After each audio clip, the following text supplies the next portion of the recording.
Olá, estudante! Nesse vídeo nós vamos estar iniciando aqui um curso de funções de várias variáveis. Então é a nossa primeira videoaula sobre essa temática.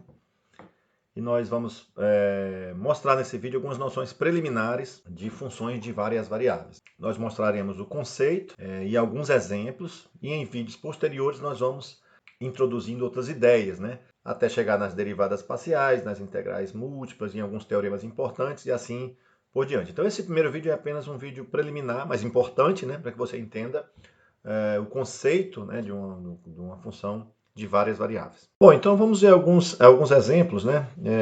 Vou passar aqui para vocês agora, discutir com vocês 3 exemplos. Todos estão exemplos apresentados no livro do James Stewart, quinta edição, de cálculo 2, tá? Mas são exemplos também gerais, né? Pode trabalhar esses exemplos do ponto de vista geral, porque aparecem no cotidiano. Então, o primeiro exemplo de uma função de várias variáveis que nós vamos estar trabalhando aqui é o volume de um cilindro, né? Então, como é que eu calculo o volume de um cilindro? Na geometria básica, né, nós percebemos o quê? Que o volume de um cilindro é π vezes o raio ao quadrado multiplicado pela altura, ou seja, é a área da base do cilindro multiplicado pela altura desse cilindro, né? Observe que o volume do cilindro está dependendo de duas variáveis, o raio e a altura. Π não é variável, né? Π é um número. Então, na verdade, pessoal, a gente poderia até escrever da seguinte forma: o volume de um cilindro é uma função v que depende do raio e da altura. Se um desses dois elementos se modificam, o volume do cilindro se modifica. Então, eu posso dizer então que o volume de um cilindro é uma função de duas variáveis. E assim como o cilindro, existem muitas situações na natureza, né, ou nos fenômenos sociais, econômicos e etc., em que você precisa de mais de uma variável para descrever uma terceira variável, tá certo? Então, nesse caso aqui, o volume, né, de um cilindro, ele precisa de duas outras variáveis para ficar bem descrito, tá certo? O que seria o domínio dessa função? O domínio dessa função é bem natural, né? São os valores de R e H, dos quais você pode ter uma interpretação prática, tá certo? Então, é claro que você pode jogar R e H livremente dentro dessa expressão, mas isso só tem interpretação prática toda vez que o raio é maior do que zero e que o H é maior do que zero, né? Não tem sentido você falar em raio negativo nem em altura negativa. Então, neste caso, o domínio dessa função, eu estou linkado com a expressão, mas também com a aplicação prática, tá certo? Embora a expressão não apresente problemas em elevar um número ao quadrado e multiplicar por outro número real qualquer, né? No sentido prático, só tem sentido eu pensar em volume de um cilindro quando R e H são números positivos. Então, olha só, pessoal. O domínio da nossa função é um subconjunto do R2, né? Então aqui eu tenho o R2, ó, que seria todo o plano, e o domínio da nossa função são todos os pontos que estão aqui no primeiro quadrante, né?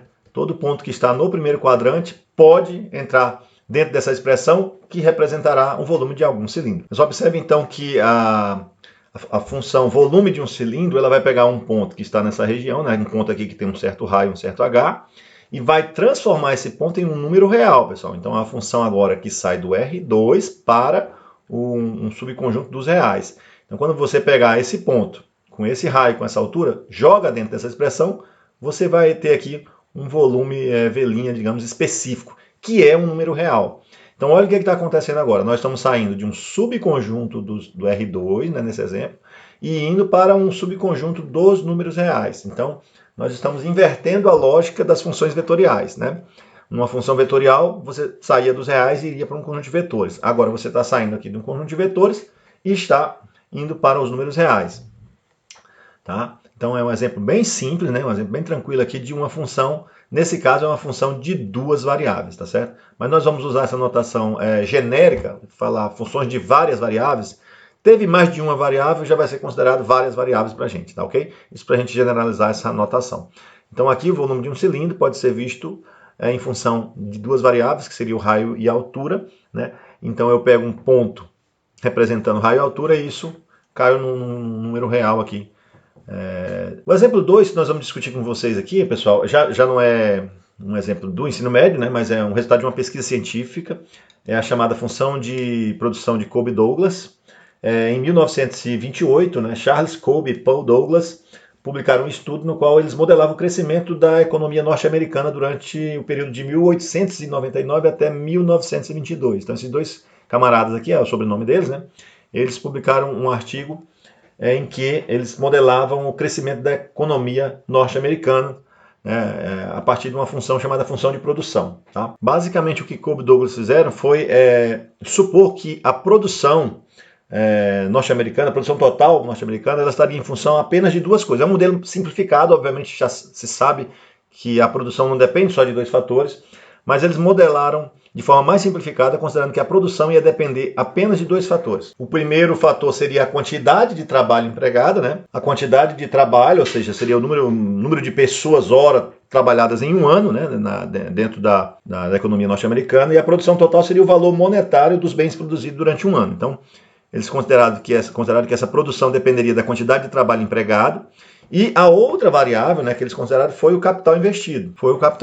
Claro que existem outras variáveis, mas nesse modelo simplificado eles estavam dizendo o seguinte, né, que a produção total da economia norte-americana era diretamente proporcional à quantidade de trabalho empregada, né, e o capital investido, que seriam o valor monetário das máquinas, os equipamentos, prédios e outras coisas. B e alfa aqui seriam apenas constantes dentro dessa função, né, que ajustariam ao conjunto de dados. Bem, então o que se soube é o seguinte, mesmo com essa versão simplificada, eles conseguiram modelar muito bem a economia norte-americana, por isso que essa função acabou ficando uma função também famosa, né, dentro das áreas econômicas, porque mesmo de modo muito simplificado, ela modelou razoavelmente bem os dados da produção norte-americana. Então, o que nós temos aqui, então? Uma função de duas variáveis, né? A produção total, ela depende da quantidade de trabalho e do capital investido, né? Então, nós temos aqui, de novo, uma função de duas variáveis. Nesse caso, o domínio dessa função, eles consideraram que a quantidade de trabalho deveria ser maior ou igual que zero e que o capital investido deveria ser maior ou igual que zero, né? Então, nesse caso, o domínio da função também muito parecido ali com a ideia do volume do cilindro, também um ponto dentro do primeiro quadrante, podendo também ser um ponto dentro dos eixos. Apesar que é uma quantidade de trabalho zero e o capital investido zero, né, ficaria um pouco sem sentido, mas eles consideraram o domínio como podendo também ser aqui o valor zero. Então, nesse caso, você está pegando um ponto dentro também do primeiro quadrante, né, por conta da situação prática. Esse ponto, então, representaria uma certa quantidade de trabalho e um certo capital investido, e isso levaria para o conjunto dos números reais, tendo aqui como resultado um certo número real, que seria uma produção para um valor específico, que eu vou chamar de P'. Então, de novo, nós temos aqui, pessoal, uma função de duas variáveis, né? Observe aqui, então, que a produção ela é uma função que sai de um subconjunto do R2, né? Que no caso seria esse quadrante, e vai para o conjunto dos números reais, tá certo? Então, de novo, nós temos uma função que, digamos assim, ela vai atuar sobre um ponto do R2, ou sobre um vetor do R2, se você considerar a representação posicional. Ou ainda sobre duas variáveis LK. Então você pode ver a função de várias variáveis, pelo menos de três formas, né? Ela atuando sobre um ponto, ou ela atuando sobre um vetor, na representação posicional, que seria isso aqui, ó. Ou ainda ela atuando diretamente sobre as variáveis. São três maneiras de ver a mesma coisa, né? Então, por isso o nome função de várias variáveis. O exemplo 3 que nós escolhemos aqui para discutir com vocês é o seguinte, ó, uma fábrica de alimentos usa N ingredientes diferentes para manufaturar um certo alimento, sendo CI o custo por unidade. Então, ela tem N ingredientes, mas cada ingrediente tem um certo custo. Tá certo? É o custo do iésimo ingrediente. E são necessárias X unidades do iésimo ingrediente, né?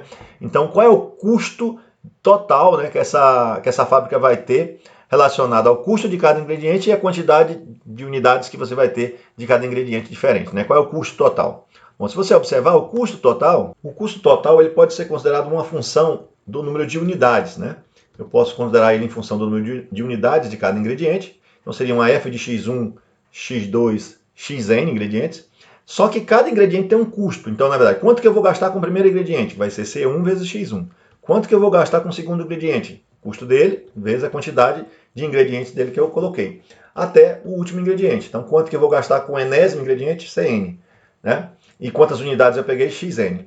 Então, a função custo, né, total que você vai ter com tantas unidades de ingrediente, né, ela é, na verdade, esse produto, C1x1 mais C2x2 mais CnXn. Observe aqui, pessoal, que aqui você tem agora uma função com N variáveis. E quando você junta todas essas N variáveis dentro dessa expressão, o resultado é um número real. Então agora nós estamos com uma função f, né, que na verdade é o custo, que ela sai do Rn para os reais, ou seja, quase que o contrário de uma função vetorial, né? Agora nós estamos pegando uma função que está atuando num conjunto de vetores e levando um vetor dentro desse conjunto para um número real. Então essa aqui seria a função custo de produção.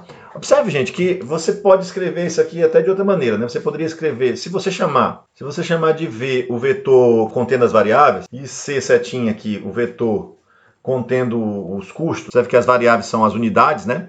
E o vetor C é o vetor de custos, o custo, né, deve ser fixo para cada unidade.